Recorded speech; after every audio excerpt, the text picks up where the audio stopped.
All right, so quick reminder, your lab number 4, it has been released. I believe the submission deadline will be next Wednesday. So please double check, and I'll give you the solution and walk through video as usual. And lab number 4 is gonna be the basis for the last programming test in the final week. And next Wednesday, you will have your written test number 2. Most likely it's gonna come, I'm going to cover until slide number 67 today. That'll be the final exercise about typecasting, but definitely we'll get there. Anyway, so you got a guide, double check the policy, and also we got example questions released for you already. Okay. And then there's one special PDF note that's also required for reading. I'll show you where you can find it. You can just go to the lecture site, okay, and then go to around the inheritance section there. Right, you can see under required readings here, static types, expectation, dynamic types, and typecast. So this PDF document here, not very long. I think just about 5 pages, lots of diagrams there. So this one here is going to be very usefully supplements what we're going to talk about today about typecast. We're going to talk about thoroughly about typecasting today. So this one here can also help. So definitely try to review it before the written test next Wednesday as well. And also for your exam later. Okay, and for your programming test 2, I will also try to return the result back to you, hopefully by the end of next Friday. I'll definitely coordinate the TA to get it done as soon as we can. Okay. All right, any questions for today? Of course. Okay. So today could be a bit intense because we really have to make sure we talk about the typecasting thoroughly. But if there's any part that kind of confuse you, please stop me right away. It's really things will build up, okay, from there. So rather than doing the usual recap, I want to start with just this page over here about polymorphism, dynamic binding, right? Just summarize pretty much what we did from before. So polymorphism is really, well, if you look at it, it's actually Latin. I'm not really expert, but just for this particular term. So poly means multiple or many, okay? And morphism means shapes. In our context of OOP, especially for inheritance, polymorphism simply means given a reference variable declared with certain static type. Dynamically at the runtime, you might have other type as a dynamic type, as long as the dynamic type can support the expectation for the static type already done. Okay? So whenever you declare, let's say some T1 of some variable, and then you want to say, for example, new over here, some type T2. Okay, let's say for example, right? So we know that this is a static type right here. And this is the dynamic type we're proposing for var over here. And that's the dynamic type. And the rule of substitution that we learned last time is the dynamic type should really fulfill the expectation of the static type. So T2 must fulfill the expectation of the static type, which is T1. Oh, okay, we're fine, right? All right, so that's a critical thing, right? So whenever you're talking about like a variable substitution or like assignments, always remember the right-hand side over here must fulfill the expectation of the left-hand side. That's intuitively how you can think of it. After that, you can say, consequently, the right-hand side must be a descendant class of the left-hand side. Since we talked about last time, descendant classes will inherit all the expectation from its ancestor. So we do have the descendants being able to support the expectation for their ancestor. Okay? And this example here we have done a lot, many times. You can simply see that we can change the dynamic type for Jim, statically students. Resident students, non-resident students, both of them are descendant classes of students. So that's why they can support the student's expectation. Okay? You can see another example right here. Right? You can see both of them have the static type smartphone, iPhone 13 Pro and Galaxy S21. So these two right here and right here. So these two classes are the descendants of smartphone right here. They will also fulfill its expectation. So the same rule will just apply. Right? You can also give a try on tracing this particular code over here to see how the dynamic type for SP1 is going to change. I'll just write the notes for you. Okay? You can also see the slides for understanding. So after this substitution, dynamic type of SP1 changes to the dynamic type of SP2. Very intuitive, because SP1 equals SP2 means SP1 is going to point to wherever SP2 is pointing to. Of course, its dynamic type is going to match afterwards. All right? So polymorphism, dynamic binding are very important concepts. Just to make sure you understand how they mean visually and also the written text on the slides. All right? Questions? Good? All right. Let's now talk about typecasting. Okay. So let's start with one example that's going to somehow motivate why we will need typecasting, right? Why do we need it in the first place? Okay, let's take a look at this fragment of code. Simple enough to illustrate the point, okay? Let's now consider line by line over here. If a particular line is going to compile, we're going to visualize it at the same time, okay? Let's start with line number 1, okay, right here. You can see line number 1 here, it will compile because resident students is a descending class of students, so it can fulfill its expectation, which we just mentioned, right? So that one's good. And let me visualize this line right away. So Jim statically is a student. I'll put it here. And we can remind ourselves, students here is the static type for Jim. And Jim stores the address in a memory that represents a resident students objects. So I can put dynamic type right here. Okay, this one here is a resident students, which is dynamic type. And we know pretty well resident student has some unique attributes for premium rates. Let's also put it here. Okay, awesome.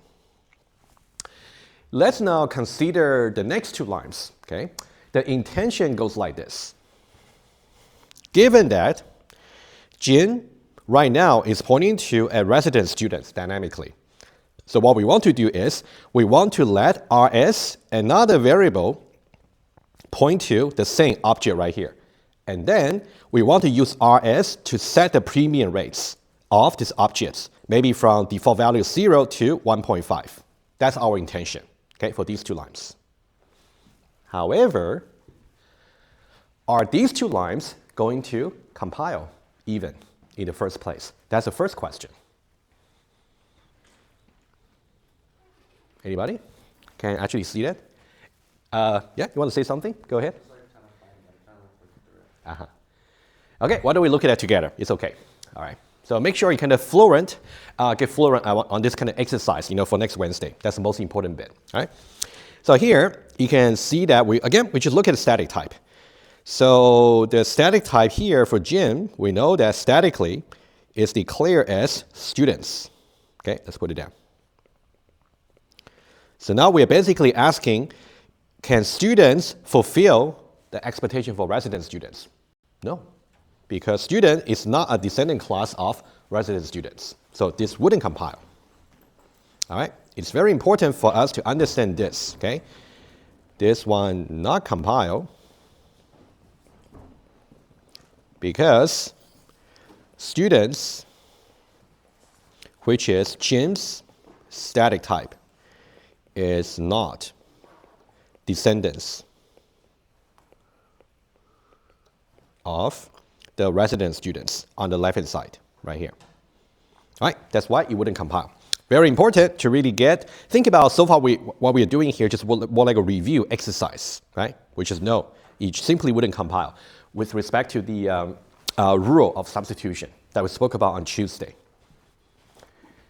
But visually, we see that Jim is really pointing to a resident student object, which we definitely can set its premium rates.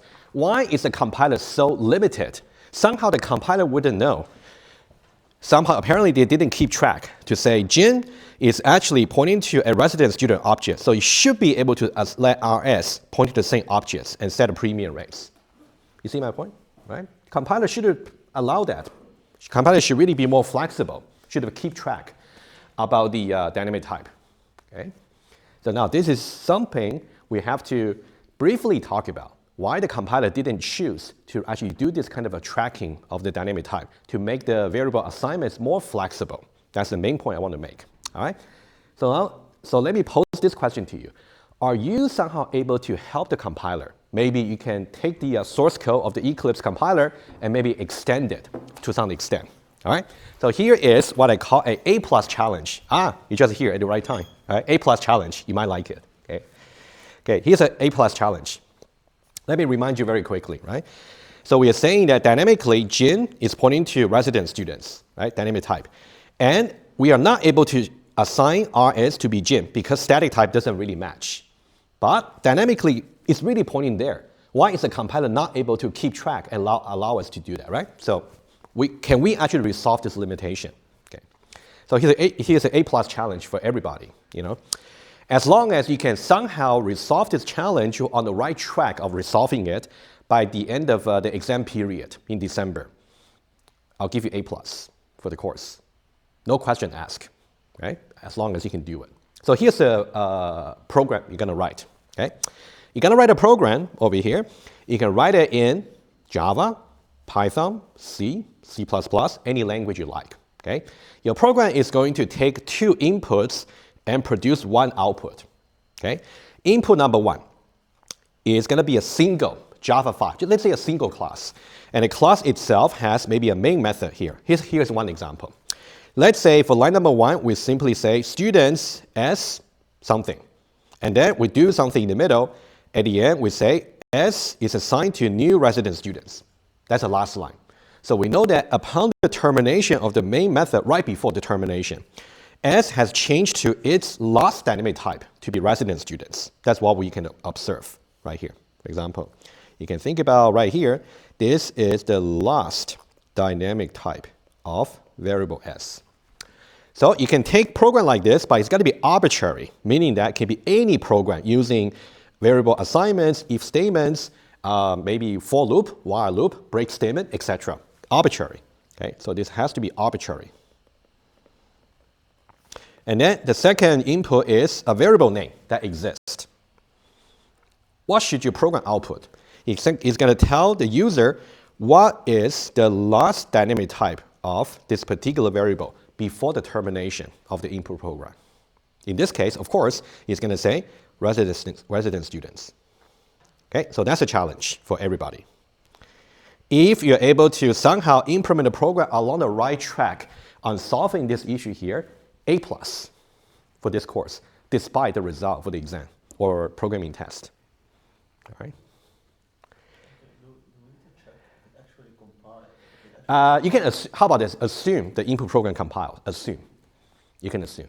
Now, assuming that it compiles the input program, are you able to write a program itself, which is going to infer the last dynamic type for S? Okay. So now I'm going to tell you something. All right. This problem here, if you are able to solve it, what you deserve is not an A+, not just an A+. You deserve a Nobel Prize. All right? Because this is known to be something called undecidable problem. Okay? For those of you who are in engineering, you don't really have a chance to study EECS2030, like a theory of computation. So I'm just going to mention something very general, just for your information. But for those of you who are in CS, you will study what you're studying about EECS2001. You learn about something called undecidability. Okay? I'm going to write it down just for your knowledge. Okay? Huh? Yeah, so somehow if you want to prove that this one actually is undecidable, you somehow have to, it's called reduction. You have to perform reduction to halting problem, right? Anyway, so. By the way, are you from engineering or CS? Engineering, okay. But anyway, so that's something you can also look into, right? So, okay, so it's so-called an undecidable problem. Undecidable problem simply means we know that computer is very powerful. It can solve many problems as long as we can write a compilable program for that. However, there are many more problems that just cannot be solved by computer in general. Undecidable problem, like this one here, is just one of them. Okay? Especially anytime if you see you're kind of assigned by somebody, maybe your employer or your supervisor, to really implement a program that somehow is going to infer the dynamic behavior of certain program. In general, it's undecidable. Okay? Writing a program to infer the dynamic behavior of another arbitrary program.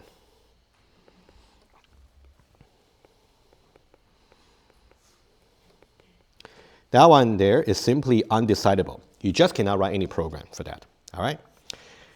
So this page here, I'm not going to put it on the exam, don't worry, right? I just want to give you guys some, just for your knowledge. So if you ever will encounter the term about undecidability, just remember the reason that IDE, like Eclipse, Visual Studio, they cannot actually do any variable assignments like what I presented right here.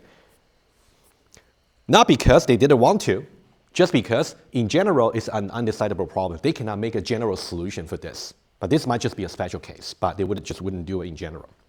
I have a question. Yeah. Can't we, in general, since the specification of the program doesn't specify that it has to give the last assignment if it loops forever, can't I just run the program as it is and keep track of S? If it never halts, then my program never halts. But if it actually halts, I know the dynamic value of S because the specification didn't specify that. Yeah, you mentioned a very good point. Remember I said arbitrary. Arbitrary means your program here might use loops. As soon as loops comes in, things get complicated. You're right, the best way you can do for your program is to simulate the behavior like like interpreting the program line by line. But if the input program itself got some very complicated recursion loop or whatever, that's gonna make it non-terminating. In that case, your program here will also not terminate. That's really the general issue there, because we say arbitrary. But if you say your program as an input doesn't have any loops, then this will be a trivial problem to solve, of course, right? Guys, anyway, so don't panic too much about this page. It's only for your information, all right? But let's now, okay, so here's a conclusion. Given that this is an undecidable problem, so now we're gonna rely on ourselves on something. There is certain, like a workaround we can try to somehow tell the compiler we really know what we're doing. Now I want to make something that's gonna work so I can make the variable assignments. All right, typecasting, all right? Let's now talk about something you should know, right? Start from here.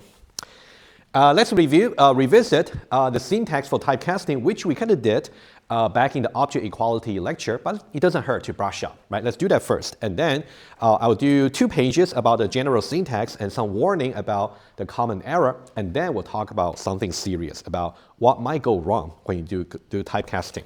Okay, let's start from this, okay? So we assume that we got Jim, statically students, dynamically resident students. Okay, that's what we start with. So let's say we start with Jim right here. Okay, Jim is right here, and Jim is right here. Okay, we'll start with Jim. Whenever you want to do a typecast, that simply means you're not really modifying, first of all, you're not modifying this dynamic type, okay? You're also not modifying the Jim and its static type, you're not. You're only creating an alias, like another pointer, storing the same address. That's all you're doing, all right? So now let's break down this expression here, okay? So just to start with, think about this is the typecast expression right here, okay? Think about this is so-called a typecast or cast expression. And very importantly, whenever you're doing a typecast, this type over here is called a cast type, which I'm going to refer to as well very often today, okay? We call this the cast type, okay, right here. Okay, and this particular type expression here has a static type corresponding to the cast type, resident students. Okay, let me say that again before I visualize it. Whenever you're trying to cast a reference variable into some type, the whole expression here has the static type that corresponds to the cast type. All right, very important to remember, right? Then how do we visualize this? It's basically a typecast expression without a name. It's more like an anonymous object idea, just without a name. So what we do is we're going to create some arrow, right here. And that arrow is a typecast. I can put it here. It's more like a resident students and Jim, the expression. And that expression there has the static type, resident students. So up to now, you should really see the difference. we still have this particular object here in the memory, hasn't been changed. But we got two pointers. One is called Jim, the other one is the typecast expression right here. But the difference is Jim variable has the static type students. The typecast expression has the static type resident students. That means on these two pointers, we have different expectation.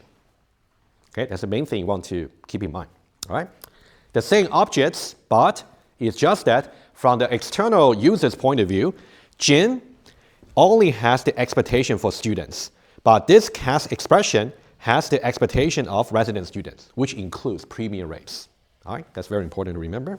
And then once we have this, let's finish this. Okay, so this is simply just another variable substitution right here, right? So now, since we know the right-hand side is the cast expression, which has a static type resident students, can resident students fulfill resident students? Yes, because a class is the descendant of itself. So this one here is going to create another variable pointing to the same objects. So that one there is really like a RS pointing to the same objects. And that RS has a static type resident students.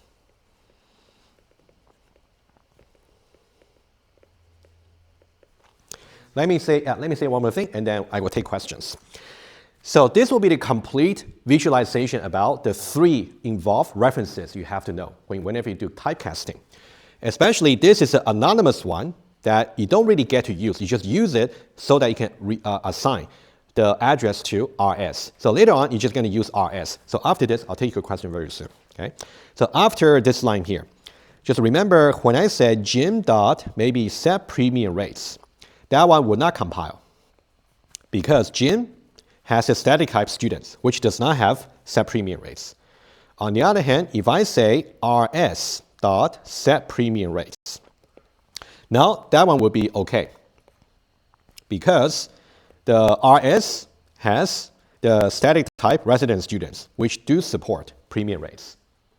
Okay, but these two references point to the same, these two references point to the same objects. It's just that the static expectation is different.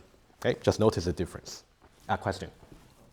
Does the rule of descendants that apply to static types also apply to dynamic types at runtime?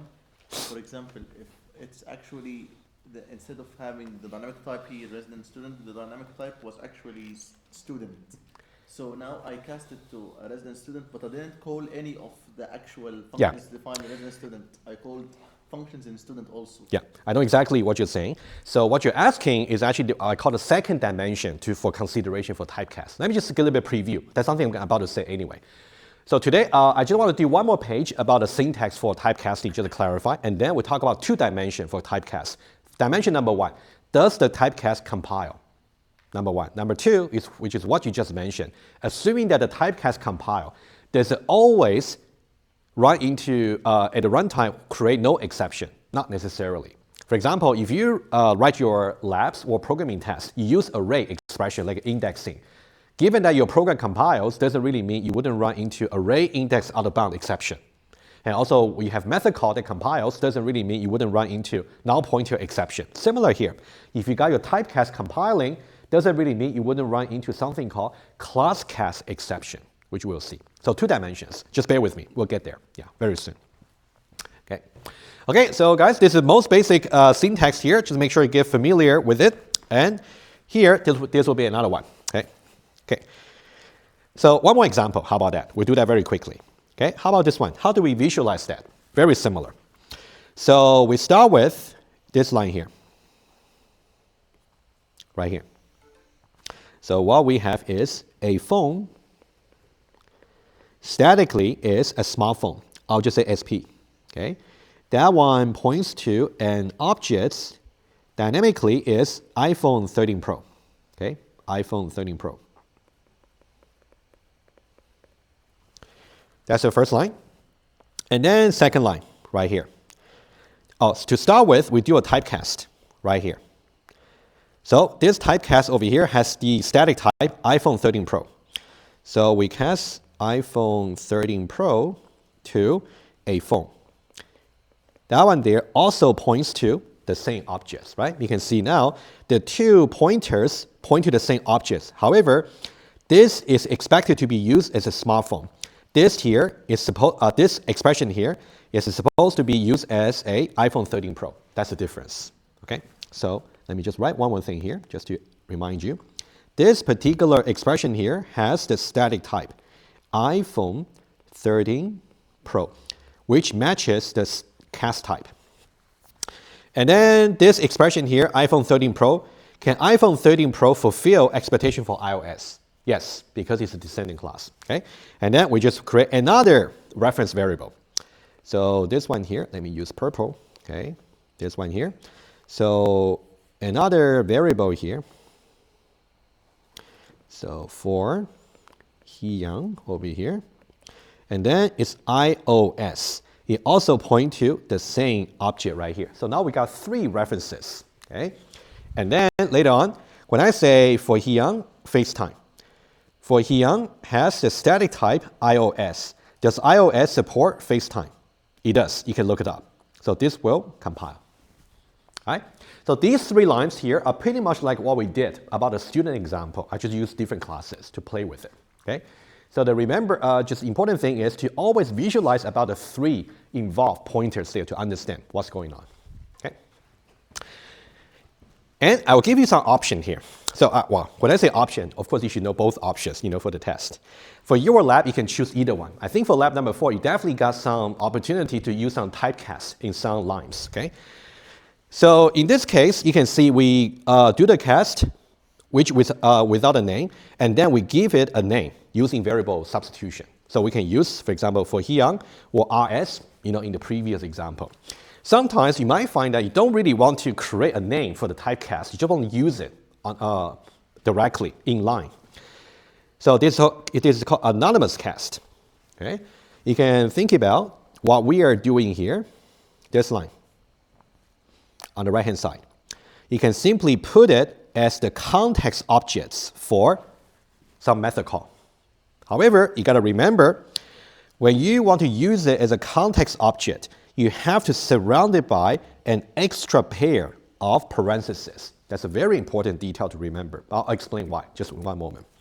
So here, what we're doing is, we're basically using the typecast expression as the context objects. Okay? Since we know that this typecast has the static type same as a cast type, which is iPhone 13 Pro. Does iPhone 13 Pro support FaceTime? Yes, you can look at the hierarchy, right? It's from the iOS side. Okay, so this is actually going to work. On the other hand, if you have something like this, I got rid of the parentheses, right? I simply got something like this. Is this going to work? No. Okay, no, right? Okay, good. Exactly. Okay. So it's something to do something called precedence rule. For example, you have to do multiplication first before addition, right? Similar idea. So in this line here, it will be as if we do the method call first, a phone dot FaceTime, right here, and then we cast that into iPhone 13 Pro. It will be as if. However, this line here is not going to compile because a phone statically is a smartphone. Static type is smartphone. Smartphone does not support FaceTime, right? So it's not going to compile. All right? It's a quick syntax reminder. So if you really want to use a cast without any name, feel free, not a problem. You can definitely do it. Okay, so but got to make sure you surround that by parentheses. Okay. Yes? So even if that line could have a form by FaceTime, if we need to cast it to an object, if it returns like a string and anything. So which one? A phone dot, like assuming it compiled. Like if there was a phone dot that makes it compile. Like the casting wouldn't work even if that part compiled. It depends. Okay. Well, it's a little bit too hypothetical, right? Because it might confuse your fellow student. Of course, you can we'll see typecast very soon. So when you do typecast, you can cast basically to any ancestor or descendants. Let's leave your question maybe a little bit aside. Yeah, for now. Yeah. Even this is a good thing Uh-huh. because maybe FaceTime is a void, so if you cannot Yeah, that's also right. Yeah. So it really depends on well, of course, the problem is the FaceTime itself is not even defined in the static type, right? So that's why it wouldn't even compile. Yeah. All right, very good. All right, let's now get ourselves prepared. Okay, let's talk about dimension number 1. When does a typecast compile? Okay, the principle is simple. Okay, since we talk about compilable cast, so we want to tell ourselves right away. Whenever we talk about compilation, that means we only have to consider static type. We can disregard dynamic type at the moment, for the moment. Static type consideration only. Okay, very important. So that means I can even try to blank out. Oh, actually, that's not a good way to blank out. I can even just cross this out because it's simply not important for our consideration, okay, at this point. Okay, so that means disregarded. Disregarding dynamic type. Okay, so what we have is we have this Android, which is the static type for my phone. Let's now locate where this static type is. Right here. Android. Okay? So, let me draw better. Android over here. Okay, so this one, let's remind ourselves, this is the static type of my phone. Okay? We have options about compilable cast. You can either try to cast upward to some of the ancestor, or you can cast downwards to any of the descendants. That's your option. But you cannot cast to any class that's neither ancestor nor descendants. Okay, let's do some very quick preview.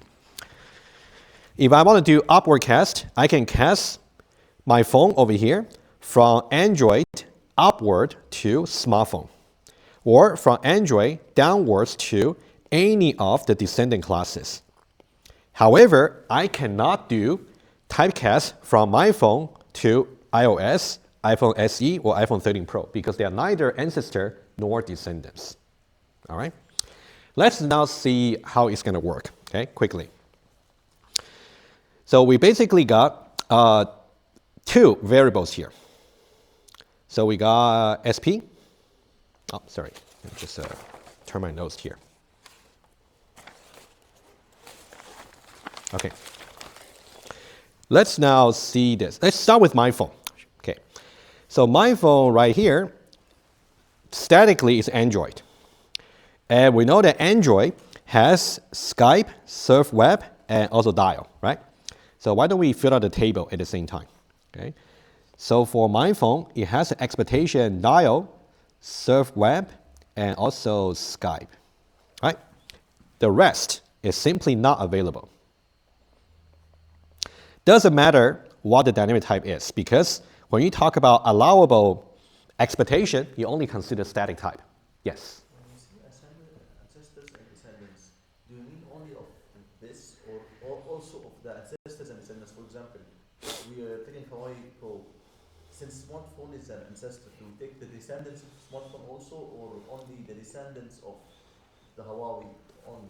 So when you do, let's say when we do upward cast, you can upward cast to either Android or its parents or onwards. It's like an ancestor, which includes a class effect. You cannot go up then down. You cannot do siblings. Okay, if you say up and down, good question, we'll get there. Okay, for now, let's say we only go for one single cast. For one single cast, you can either go up or go down. Whether you can go up and down, yes, you can, but we're going to see how exactly you do that. Okay, one moment. Okay. All right, so if we do, let's say here, we show my phone and then cast to smartphone. All right, so this is so-called a upward cast. Okay, so this one here is an upward cast. Basically, we go for Android all the way to smartphone. Okay, so this is so-called an upward cast. On the other hand, you can see right here, we are casting my phone from Android statically to Galaxy S21 Plus. So we're going this direction right here. Okay, and when you are going this direction here, you're just going down, basically, like that. So this is called downward cast. And of course, after doing each of the casts, we just assign them to the corresponding variable, right? Just give it a name so we can analyze them. Okay, let's look at the result for upward cast. And now SP has the static type matching the cast type, smartphone, right? So SP is right here. Okay, what would be its expectation? Because it's smartphone, so we only get dial and surf web. We don't have Skype anymore, right? Because it's smartphone. So that means we have the rest not applicable anymore for SP.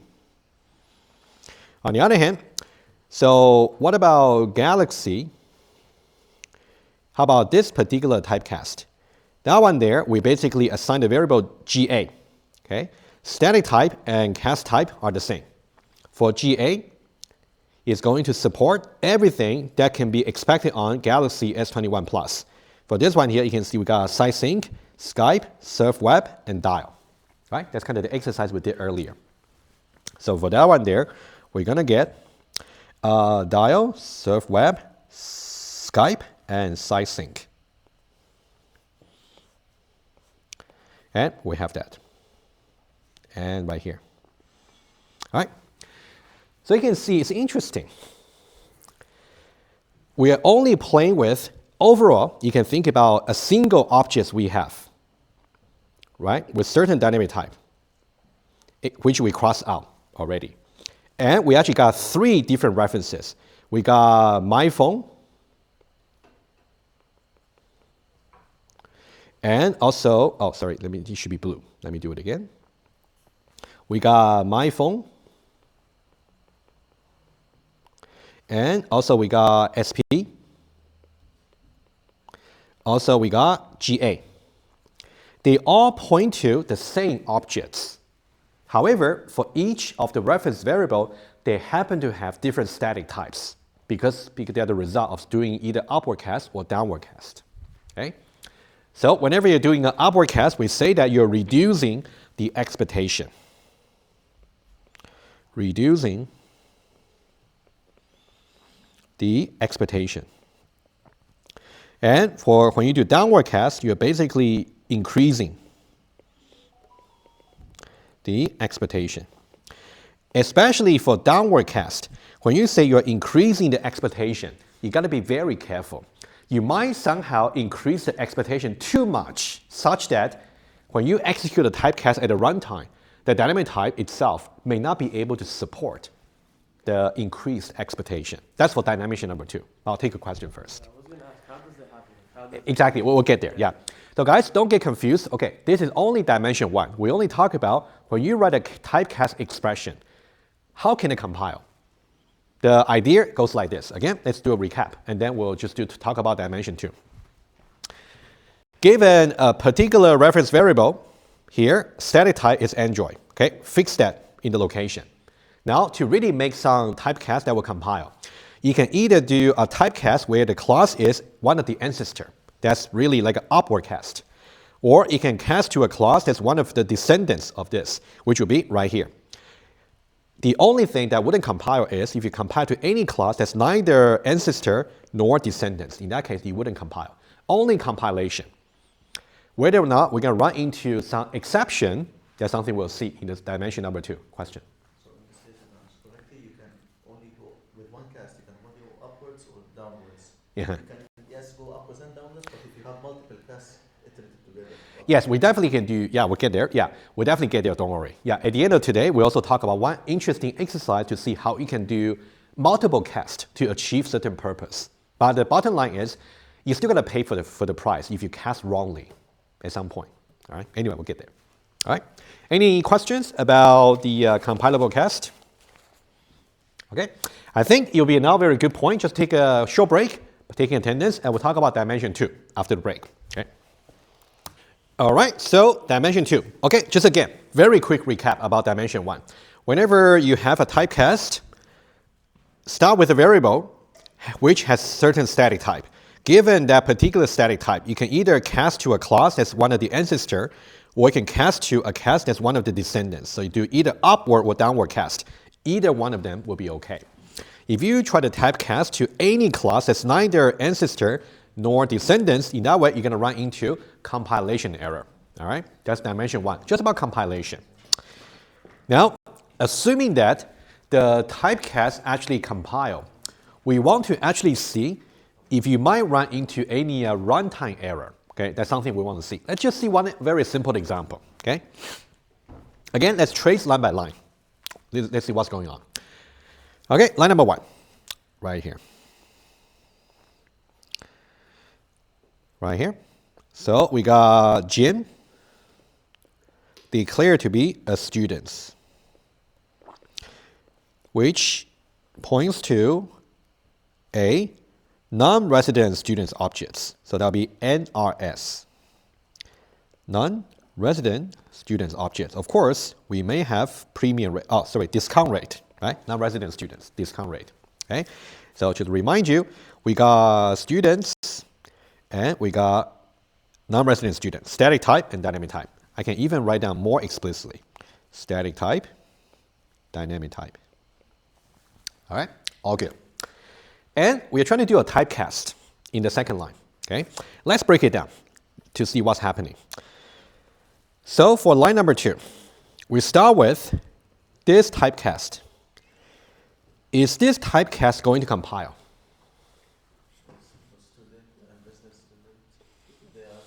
Yeah, if that's going to compile, is it upward cast or downward cast? Downward, right? Okay, good. Because you can see that we got students right here, which is a static type. And we are cast to resident students. So we are going down. Okay, downward cast, really. Okay, it's a downward cast. Downward cast. And then after that, we simply assign that to a variable with the same name, with the same type. So this static type here matches this cast type, which is guaranteed to work, right? Because resident student is definitely a descendant of itself, okay? So we also got RS. Okay, let me just only put RS right here.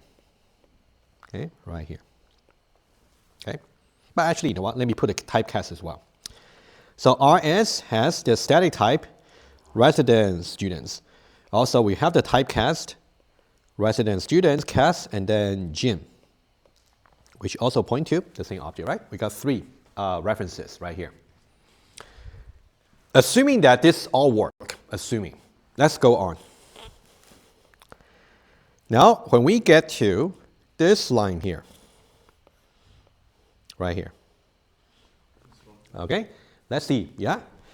First of all, RS statically is a resident students, which means we should expect about resident students, which includes, for example, premium rates. That's what we're doing. But dynamically, it's actually a non-resident students, which does not support discount rate. So we're running into some issue. All right? So the issue here is dynamic type NRS cannot fulfill the expectation of resident students. So that's the issue. So basically, it's more like you want to get access to premium rates, but you don't have that. It's more like a crash. Yeah? Does 2 crash, or is it the following with number 3? So oh, yeah, sorry. Yeah. Yeah, I'm kind of going in a way that's more like a just kind of show you why. Okay, first of all, assuming that line number 2 is okay at a runtime. So that means we're going to go ahead and try to call line number 3. In that case, we know we're going to run into a crash example, right? Like a crash scenario. So that means Java runtime decided that we should really give the warning about this potential crash earlier. That's why when you do the typecast, they're gonna throw the typecast exception. That's what I meant to do. All right. Now, guys, let me say it again. We know that this typecast is gonna compile, assuming that it's okay.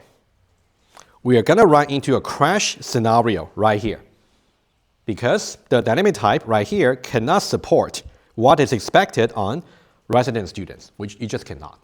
So the Java runtime decided that in scenario like this, where the dynamic type cannot support the cast type, like right here, we should really give an error, runtime error, earlier than later.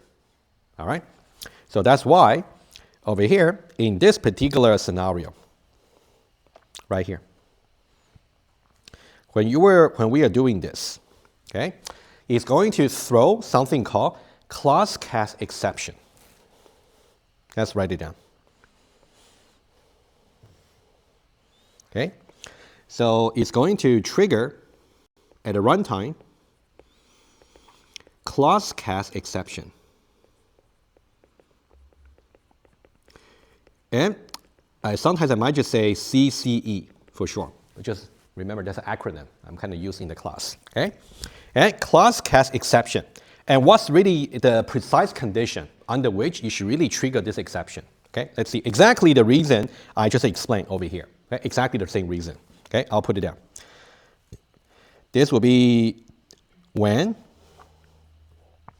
the dynamic type cannot fulfill the expectation of cast type. In our case, let's plug in our example. Dynamic type for Jim is NRS. For example, NRS. The cast type right here is resident students. For our example, it is the resident students.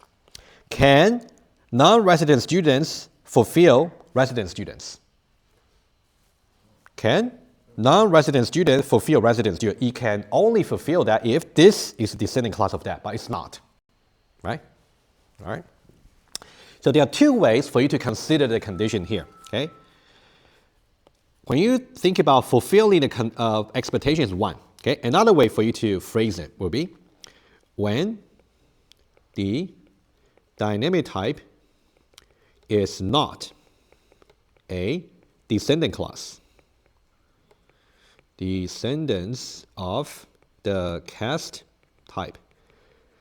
Because we know that if a class is a descendant class of another class, we know that class can fulfill its expectation. Right? That's something we said last time. Question? Does the interface actually do number 2 or number 1? Because if it does number 1, maybe resident student for some reason has the same methods and same names. For some reason I did it like this, so it will fulfill the expectation. Yeah, it doesn't really matter if okay, I see what you mean. So let's see. You're basically saying the following. Let's say hypothetically. Let's say non-resident student and resident student, they still extend students, but they don't have any new attributes and any new methods, let's say, all right? Let's say they look identical. Java runtime don't care. They basically just look at, is non-resident students a descendant class of resident student? Only check that. There's a good reason for this, right? When you're developing a software project, you don't expect, when you create a subclass, you never add anything new to it. Because if you don't, why would you create a subclass in the first place? So it's really reasonable to anticipate you're going to add something unique to that particular subclass in the future. So if you don't throw that class cast exception because they look identical, what if they look different later? Then you're going to create inconsistent behavior, right? That's the reason. Okay. All right, let me summarize and then we'll do one more example. Given that a class cast compiles, in this case, it's a downward cast, you're going to get a class cast exception if we can phrase the condition in two ways. Either the dynamic type for the variable you're trying to cast cannot fulfill the expectation of the type you're trying to cast into. That's one way to phrase it, exactly number 1 here. Or another way, which is what the Java runtime is going to do. If the dynamic type for the variable is not a descendant class of the cast type, in which case it cannot fulfill the expectation. So 1 and 2 are equivalent. But I would suggest you may not actually always want to go to number 2 first, because that one there is not exactly intuitive. You might just get it wrong. Because descendants, ancestor, you might just get yourself confused. Think about number 1, just to think about which one should really fulfill the expectation, right? If you want to cast a variable into some other type, you got to fulfill its expectation, right? That's the way to think about it. Question? Let's do one more example, okay? Similar one, but I would say for this one here, let's try to tackle that in a slightly different way. Maybe in a way we don't have to draw so many diagrams, but just to see how I would expect you guys to really solve the question, you know, in the real test, or maybe at least in the exam, right? Let's see. It's going to be solved in a very similar way. You can definitely try as an exercise to visualize, you know, like how I did, you know, in this first one, but I'm going to solve it in a slightly different way, okay? Let's now try to annotate the diagram to see where we are for the various type. Okay. Let's now start with the static type for the variable, a phone. That's a smartphone, right? It's a static type right here. And then we are trying to cast a phone to iPhone 13 Pro, which is here. Okay. As far as compilation is concerned, this is going to work because it's downward cast.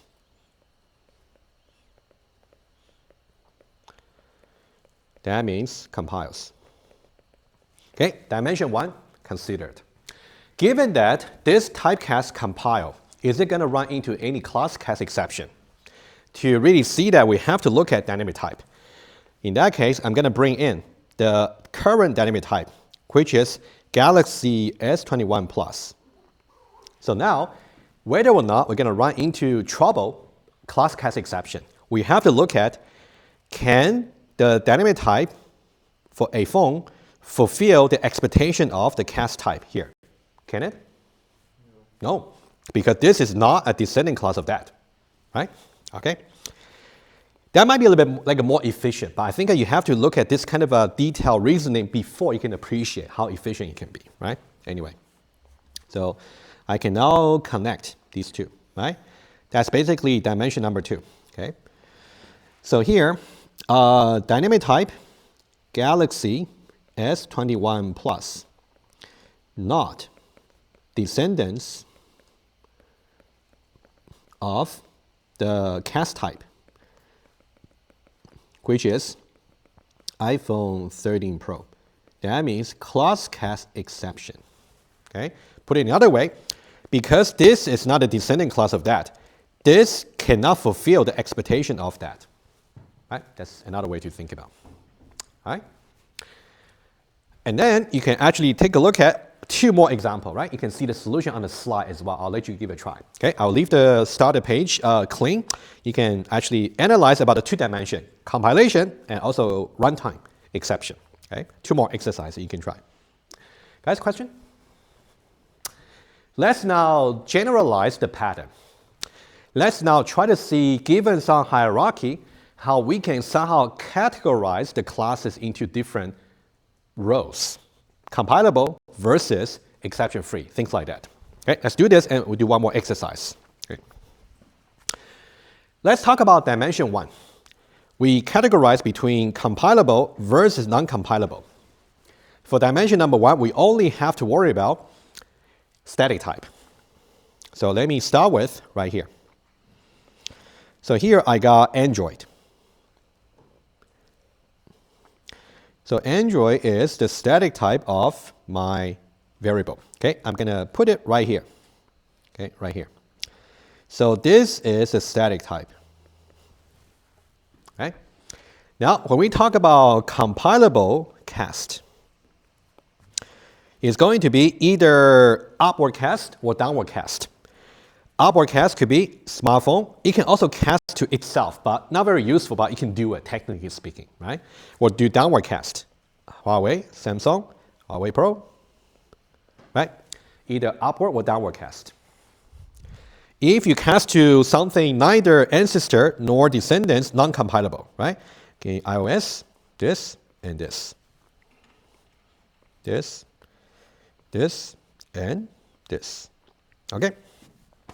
So also good? Just kind of split them into 2, all right? So now, out of all those classes that's going to make the cast compile, if we run it at a runtime, if we execute them at a runtime, which ones are going to give us class cast exception? It's going to give a class exception if the dynamic type cannot fulfill the cast type. All right? So that means we're going to see what the dynamic type is. Right? So only in the dimension 2, you have to worry about dynamic type. That's why I haven't really considered just yet. So here I got Samsung, right? That's a dynamic type right here. Okay, so now we're talking about dimension 2. So this is the dynamic type. So now think about, put it this way. What is going to be exception-free? Any class whose expectation can be fulfilled by Samsung should be okay. What class can be fulfilled by Samsung? Ancestor. Because guarantee ancestor is going to have less than or equal to expectation compared with the class, right? That's something we said last time. Okay? So I'm just going to, okay, exception free, right? So I'm just going to put the blue, okay? So let's say it could be this one itself, or it could be any of its ancestor, basically, okay? And right here. Okay? So these are exception free. So it turns out, given this particular setup, you can cast my phone to either Samsung, not very useful, but I can do it, or Android, or smartphone, without any exception. Question? Technically, aren't we not adding any more functions to S21, S21 plus? Then there's the expectations can be fulfilled by Samsung. I know what you mean. That's exactly what your fellow student actually said. Even though, let's say here, you can see here, let's say, for example, let's say these two classes, right? Even though these two classes have the same, don't really have any new attributes added or new methods added, but they still consider different classes. So whenever you talk about whether one class can fulfill the other class, you only consider where they are in the hierarchy. Because later on, over the lifetime of your software projects, you might add in something to here and something to here, so they will just become different, right? We cannot anticipate changes. Okay. All right. Everything else that will compile is going to run into class cast exception. So which will be this one here, for example, and also this one here, and this one here. Okay, let's just be complete. And also this one here, and also this one here. So you can think about all these classes over here. The typecast is going to compile by going to run into class cast exception because the dynamic type Samsung cannot fulfill their expectation. All right. That's a general pattern, right? So of course, I just give you one example to really fix where we are, and then you're going to work out exactly those categories. That's kind of the exercise you will have to know how to do. All right. Questions? I only plan to do one more exercise, okay, just to conclude about this typecast, which is a little bit ahead of your fellow student in section B, but that's okay. Any part you want me to revisit, we have time. Go ahead, please. Any question? I have a question about the downward cast. Downward cast, yes, go ahead. If we downward cast them, how does Java treat the new expectations, like the external? Yeah. So let's say, okay, downward cast. Let's say here. If we go back to where we were before the break. So here we see my phone declared to be Android right here. And then this one here is a downward cast because we're downward casting into Galaxy S21 Plus right here. So if you compare Android and also Galaxy S21 Plus, you're basically comparing my phone and GA, right? You can see my phone and GA. They share certain expectation, but GA has strictly more expectation. So usually when you're doing downward cast, you're basically increasing expectation that external user can call upon. So what would happen if I call it side-sync? What if you call side-sync? Good question. So let's say we got GA over here, right? GA is a Galaxy S21 Plus. So if you say GA dot, let's say side-sync, well, you'll just call the version in Samsung. That's what's going to happen. However, you cannot say myphone.sitesync. You also cannot say sp.sitesync. You cannot, because statically, it's not defined as an expectation, even though the object itself can really support it. Yes? So when we cast to an ancestor, it narrows the expectations. Yes. So why would we want to cast to the ancestor? Okay, I know somebody's going to ask. Okay, good. Yeah. So it's a good question here. So first of all, we understand that upward casting is going to reduce the expectation. Usually, it would be for like access control. You want to somehow restrict certain method not to be called by the external user. For example, if I give you here, think about this. If I simply give to you my phone right here, over here, you know that that one there, you can expect everything about Android. But if I give you this particular upcast version instead, that way I kind of restrict you so that you cannot really call Skype. It's more like an access control, really. Also, we can do what we stated an example of residential student and non-residential student. And student. You can have one array for all of them and just store non-residential and residential student in the same place. Yeah, that one we can get into once we get to array a little bit later. Yeah. But I would say in more cases that in the more cases we're actually gonna do downward casting. Actually, upward casting is useful sometimes, but not as often. Okay. All right, let's do the final exercise for us. Okay, I would suggest if you want, grab a piece of paper and then we'll do some parts together. Okay, it's gonna be a fun exercise to do. Okay, we do have time. So to start with, let me go to the slides. So this will be the final slide you have to make sure you study up to for this test next Wednesday. Okay. So now something I will need you to help. Okay. So take the class decorations over here and draw the inheritance diagram accordingly. I'm pretty sure you can do that, right? You got something a little bit more sophisticated for the practice test. Okay. Just take 1 minute. Okay. You can draw that mentally. You can draw that on the paper. That's okay. I just wanted to give it a try. Make sure you can do that. Let's take 1 minute. But of course, in the test or exam, you do want to expect something way more complicated than this, right? This is just simple one, just to illustrate the idea.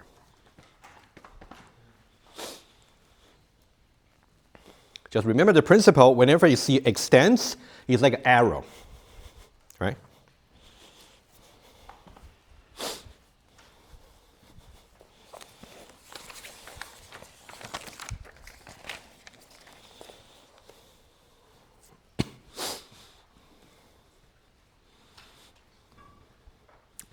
Okay, guys, 1 moment, okay? And then we'll let you compare your answer, okay?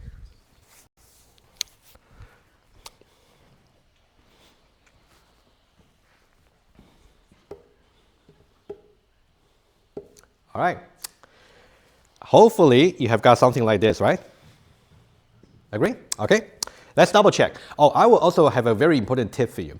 If you got anything on this nature to kind of ask you to turn the class decoration into some diagram so you can check all the rules, you have to always double check if you draw the diagram correctly. If you got any of the error wrong, you're going to get wrong answer accordingly. It's a very important tip. All right, let's double check. A by itself. B extends A. B extends A. C extends B. C extends B. D extends A. D extends A. Right? So all good. All right? No more, no less. Then, excuse me. Let's now consider line 1 and 2.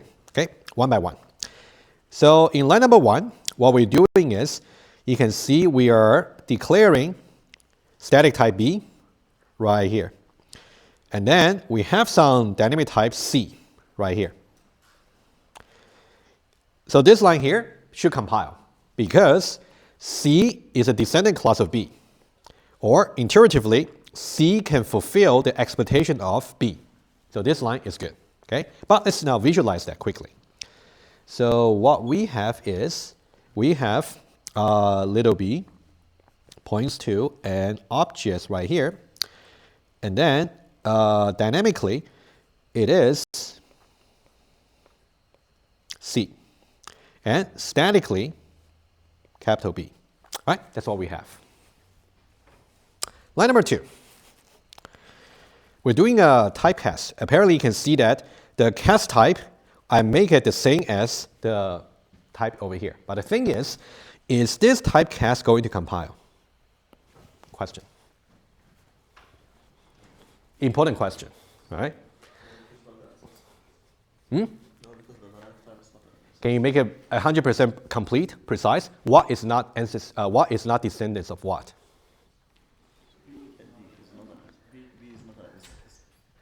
C is not a descendant of D because the dynamic type is C, so C is not a descendant of D.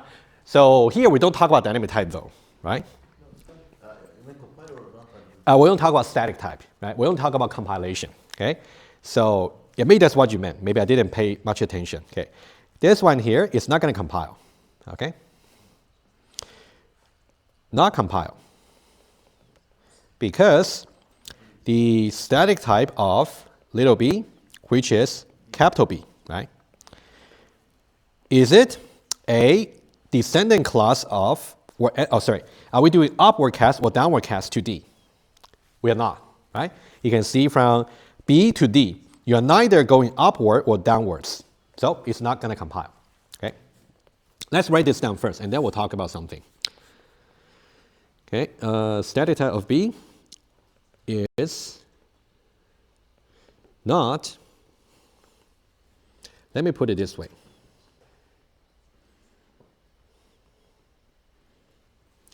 Because the cast type D, which is right here, is neither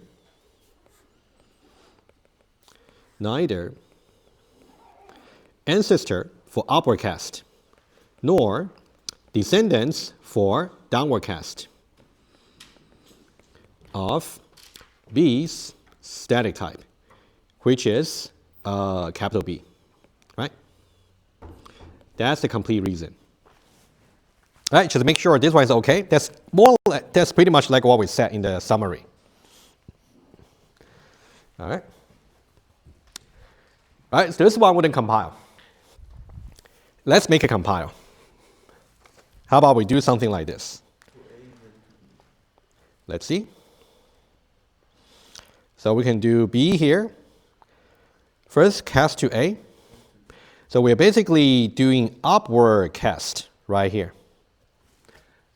So this particular cast expression here has a static type A, from which we can cast to D. Okay. This one here is going to compile. And then we can actually say D, D. So this is going to compile. What it does is, of course, this one here, you can think about this is upward cast. And from here to here is a downward cast.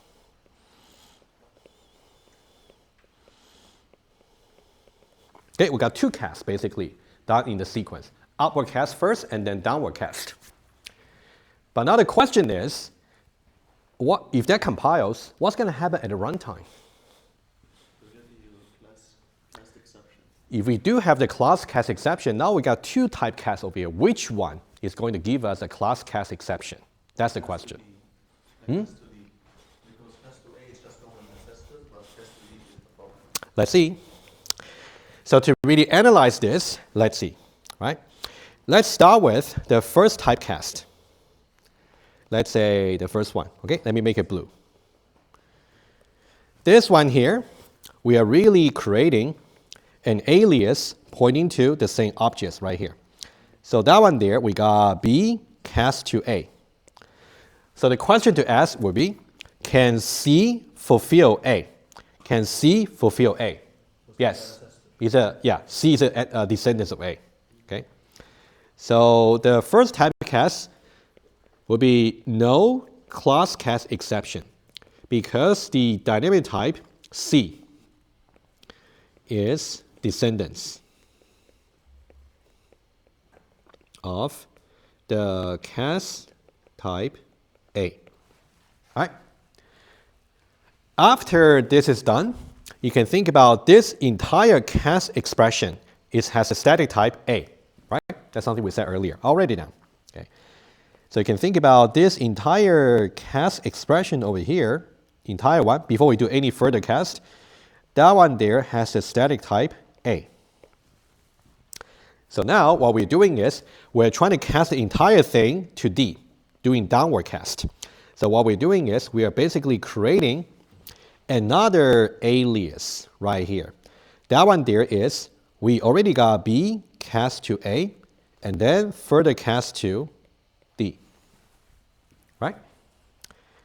Now the question is, can C fulfill D? No, D is not an ancestor. Can C fulfill D? It can only do that if C is a descendant class of D. It is not. So we still got to pay the price at the runtime. Right? You can make a compile, but you got to pay the price at some point at the runtime. Okay, so this one here, let me write it down. So this one here, class cast exception, because dynamic type remain to be the same, which is C. Cannot fulfill the expectation of the cast type, D. All right. So this example here is very important. Number one, you want to make sure you understand why making these two typecasts together in a single line is going to make a compile. All right. And then number two, you have to know which typecast is going to trigger that class cast exception. Okay. And what lesson do we learn from this, really? Okay. So this one essentially teaches us a trick. Once we know about this pattern here, we can basically cast from one class into another class that we like. For example, let's take one class from your lab number 2, vaccine. Another class from your lab number 4, channel. How do I cast from vaccine to channel? If I want to follow this kind of pattern here, I basically want to somehow upward cast to something very high, and then downward cast to the type I want to cast into. Worst case scenario, you just do it object and then you come down. Object? Worst case scenario, go upwards to object and then come down. So in this example here, A was kind of the root of the hierarchy. So we'll upward cast to the top one, guaranteed to be higher than anybody else. So I can downward cast, right? So now we're going to exploit the fact that object is the top of the hierarchy for all the classes in Java.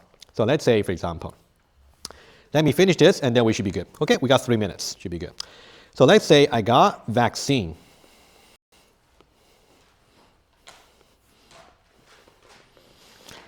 V will be something here.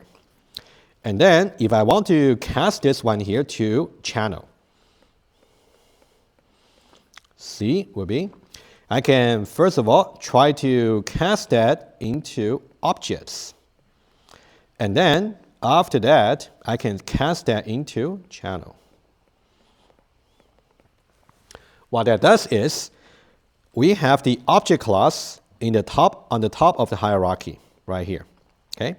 And then guarantee over here the vaccine and also the channel. They're guaranteed to be subclasses of the objects. So now for the first class over here, go from vaccine to objects, upward cast. And then you go from the objects to channel. You go this way. It's going to work. All right? Well, it's only going to compile. What happened at the runtime?